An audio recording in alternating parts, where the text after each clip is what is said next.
बिस्मिल्लाहिर्रहमानिर्रहीम। Students, first year का lecture number 7 measurements हमारा चैप्टर है। लेक्चर नंबर 7 के अंदर आज हम लोग देखेंगे अनसर्टेनिटी को।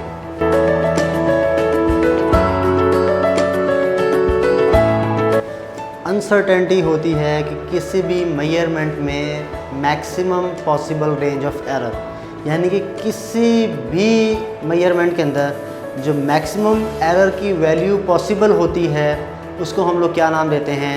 अनसर्टेनिटी का नाम देते हैं। इस चीज़ को समझने के लिए मैंने कुछ लिखी है कि मैंने कहा कि मीटर रॉड से जब हम लोग कोई चीज़ मेजर करते हैं तो जो मेजरमेंट आ रही होती है उसके अंदर 0.1 सेंटीमीटर का एरर पॉसिबल होता है।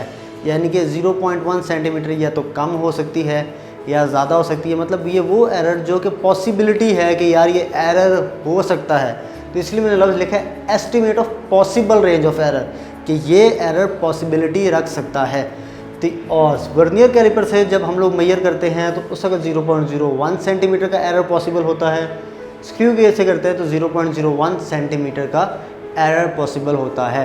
तो यहाँ पे मैंने देखा कि जैसे ही मैंने इंस्ट्रूमेंट्स चेंज किए मेरी अनसर्टेनिटी की वैल्यूज़ चेंज होनी स्टार्ट हो गई।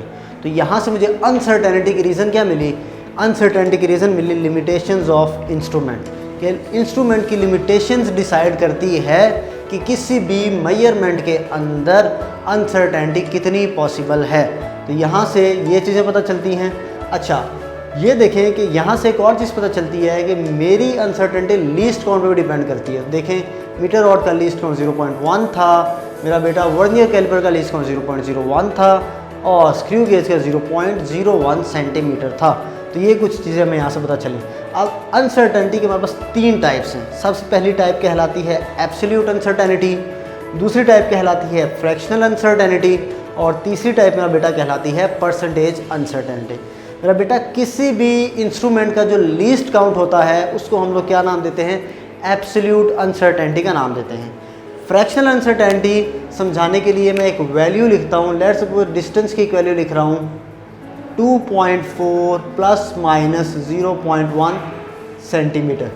It means 0.1 centimetre, it means ये वैल्यू मैंने मीटर रॉड से मेजर की है।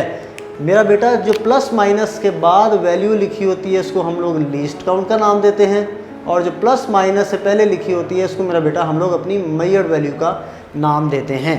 फ्रैक्शनल अनसर्टेनिटी निकालने का फॉर्मूला होता है कि अगर मुझे लीस्ट काउंट पता हो और मुझे मेजर्ड वैल्यू पता हो तो मैं लीस्ट काउंट को अगर मेजर्ड वैल्यू से डिवाइड करूं तो मेरे पास जो नेट चीज़ आती है उसको मैं फ्रैक्शनल अनसर्टेनिटी का नाम देता हूं।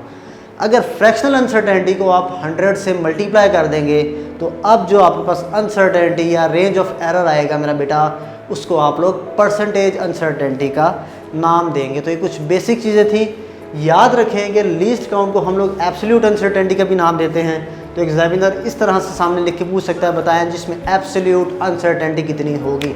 तो याद रखें जितना लीस्ट काउंट होगा उतनी ही एब्सोल्यूट अनसर्टेनिटी होगी। तो ये कॉन्सेप्ट आपने याद रखना है। नेक्स्ट टॉपिक जो हमने आज के लेक्चर में डिस्कस करना है वो है प्रिसीजन और एक्यूरेसी। मेरा बेटा प्रिसीजन होता है कि मेजर्ड वैल्यूज़ कितनी क्लोज हैं एक दूसरे एक से। एग्जाम्पल मैंने लिखी कि मैंने कुछ वैल्यूज़ मेजर की। एक वैल्यू 9.76 थी, 9.75 थी, 9.74 थी और 9.77 थी। एक और बंदे ने वैल्यूज़ मेजर की, वो थी 9.76, 9.768, 9.769। अब मैंने जब इनके दरमियान डिफरेंस लिया तो यहाँ पे डिफरेंस आया 0.01 का। जब यहाँ पे डिफरेंस लिया तो यहाँ पे डिफरेंस आया 0.001 का। इट मीन्स यहाँ पे डिफरेंस कम है तो ये वैल्यूज़ एक दूसरे के ज़्यादा क्लोज हैं। यहाँ पे डिफरेंस ज़्यादा है तो ये वैल्यूज़ एक दूसरे से कम क्लोज है। तो इट मीन्स ये वाली वैल्यू लेस प्रिसाइज होगी और ये वाली वैल्यूज़ ज़्यादा प्रिसाइज होंगी। तो यहाँ से कॉन्सेप्ट मिलता है कि प्रिसीजन क्या है कि how close measure values to each other. जितनी ज़्यादा क्लोज होंगी प्रिसीजन उतनी ज़्यादा और जितनी दूर होंगी प्रिसीजन उतनी कम। इसी के बरक्स अगर एक्यूरेसी को देखूं तो एक्यूरेसी कहलाती है कि मेजर्ड वैल्यू और एक्चुअल वैल्यू के दरमियान जितना कम से कम डिफरेंस हो हम उस वैल्यू को एक्यूरेट का नाम देते हैं। तो यहाँ पे उसने लिखा है कि how close measured values to actual value. Example, actual value मेरे पास 9.8 थी, एक बंदे ने मेजर की जवाब आया 9.7 और दूसरे ने मेजर की जवाब आया 9.6।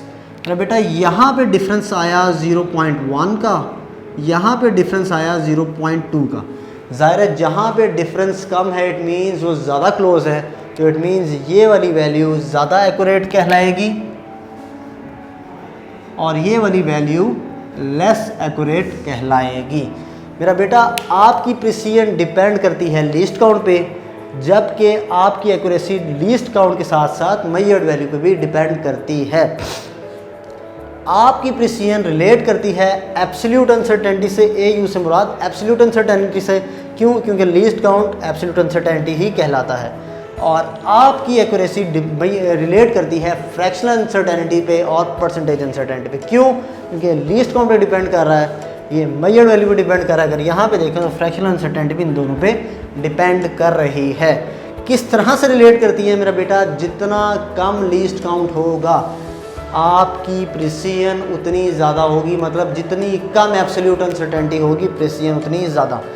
सेम यहाँ पे जितनी कम परसेंटेज अनसर्टेनिटी या जितनी कम फ्रैक्शनल अनसर्टेनिटी होगी एक्यूरेसी मेरा बेटा उतनी ज़्यादा होगी।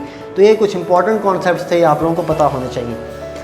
लास्ट में हम ये ग्राफ्स डिस्कस करते हैं और इन ग्राफ्स को देख के हम बताते हैं कि हमारा कौन सा ग्राफ एक्यूरेट है, कौन सा प्रिसाइज है, कौन सा प्रिसाइज नहीं और कौन सा एक्यूरेट नहीं है। मेरा बेटा ये जो लाइंस आपको नज़र आ रही हैं, ये जो मैंने ग्राफ के ऊपर एक स्ट्रेट लाइन अपवर्ड ड्रॉ की हुई है, ये जो स्ट्रेट लाइन है एक्चुअल में ये मैंने एक्चुअल वैल्यू का पॉइंट ड्रॉ किया हुआ है। इट मीन्स कोई भी ग्राफ अगर इन लाइंस के ऊपर लाई कर रहा है तो वो एक्यूरेट होगा, और इन लाइन के ऊपर लाई नहीं कर रहा तो एक्यूरेट नहीं होगा। तो सबसे पहले एक्यूरेसी को देखते हैं। क्या ये ग्राफ इस लाइन पे लाई कर रहा है? नहीं, तो इट मीन्स ये एक्यूरेट ग्राफ नहीं है आपका। क्या ये लाई कर रहा है? यस, तो दिस ग्राफ इज़ एक्यूरेट। क्या ये लाई कर रहा है? नहीं, तो this graph is not accurate. क्या ये लाइन पे लाई कर रहा है? यस, तो दिस ग्राफ इज़ एक्यूरेट। तो एक्यूरेसी का तो पता चल गया कि अगर ग्राफ एक्चुअल वैल्यू के ऊपर लाई कर रहा हो इट मीन्स ग्राफ के अंदर बहुत सारी वैल्यूज़ एक्यूरेट वैल्यूज़ हैं। पहली बात।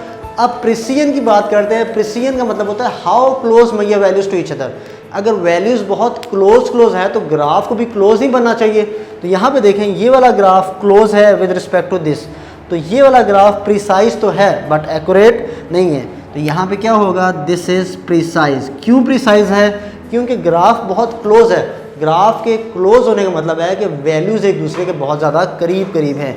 सेम अगर इस ग्राफ को देखूं तो ये ग्राफ भी बहुत ज़्यादा क्लोज है, तो इट मीन्स ये भी कौन सा ग्राफ कहलाएगा? प्रिसाइज ग्राफ कहलाएगा। बट अगर इस ग्राफ को इन दोनों के रिस्पेक्ट से देखूं तो क्लोज नहीं है, इट मीन्स ये प्रिसाइज भी नहीं है। सेम इस ग्राफ को देखूं ये भी क्लोज नहीं है, तो इट मीन्स ये प्रिसाइज भी नहीं है। तो यहाँ से हमें पता चला कि this graph is not accurate but it is precise.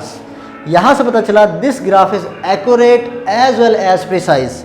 यहाँ से पता चला कि this graph is not accurate as well as not precise and this graph is accurate but not precise. तो यहाँ पे ये हमारा बेसिक लेक्चर था आज का, प्रिसीजन, एक्यूरेसी और अनसर्टेनिटी पे।